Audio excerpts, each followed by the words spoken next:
I'm Andrew Grant Mackenzie and I'm the Highland Historian. You can find me at facebook.com/Highland Historian, and also you can have a look at my website at highlandhistorian.com.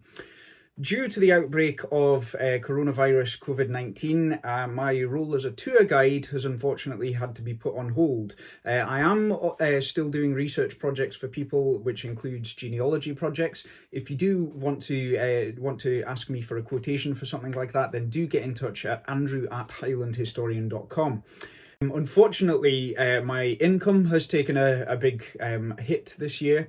If you do want to support my online work at any time, regardless of coronavirus, I do have a contributions page set up, which is paypal.me/Highland Historian, and any contributions of any amount will be very gratefully received, and that'll keep me doing what I'm doing. So, enough of that. I hope you enjoyed this video, and I'll be posting as many as I can in the coming weeks. Thanks very much. So we're going to have to be quite quick here because we've got some boiling water which is cooling very fast. But what we have is quite an old silver cap badge here.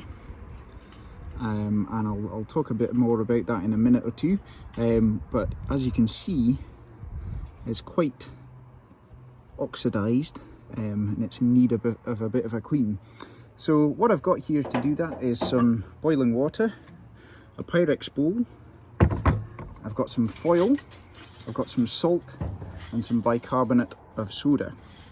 So what I'm going to do is put the foil shiny side up into our little Pyrex bowl,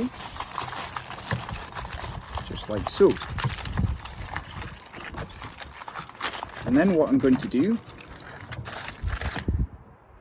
if you can see, I'm going to place our cap badge just in the bottom there and just cover it with some boiling water.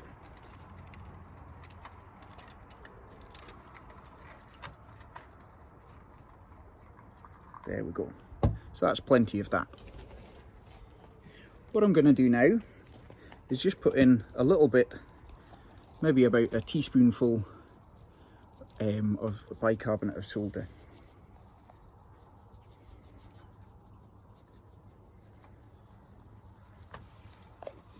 And as you can see, that starts to fizz up in the water there. And I'm now going to add just a little bit of salt, and again it fizzes up quite nicely.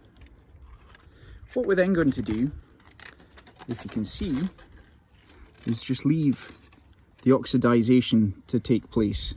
And as you can see on the cap badge there, you can see lots of bubbles, and that's the bubbles starting to work against the oxidization on the metal. What we effectively did earlier on was we created a chemical reaction which works against the oxidization on the silver, and it really depends on the foil. That's probably the most important part of the process, because the oxidization from the silver gets attracted to the foil. I'm going to take out the cap badge now, and just maybe knock some of this mixture off and place it on this tissue.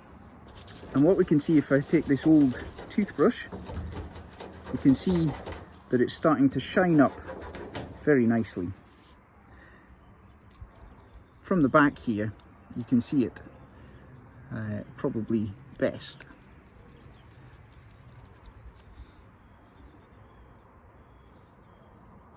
So a little bit of rubbing is going to be required, but soon enough this will be a nice shiny cap badge again.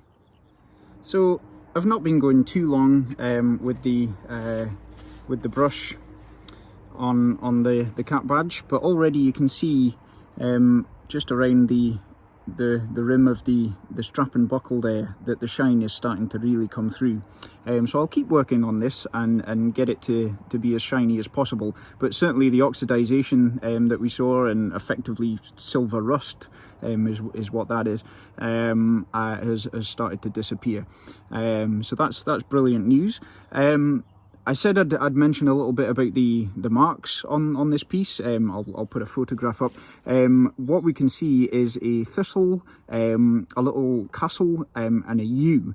And those marks and the shapes that they're in tell me that this is probably from 1925, probably not later, and possibly a little earlier, but not totally sure about that.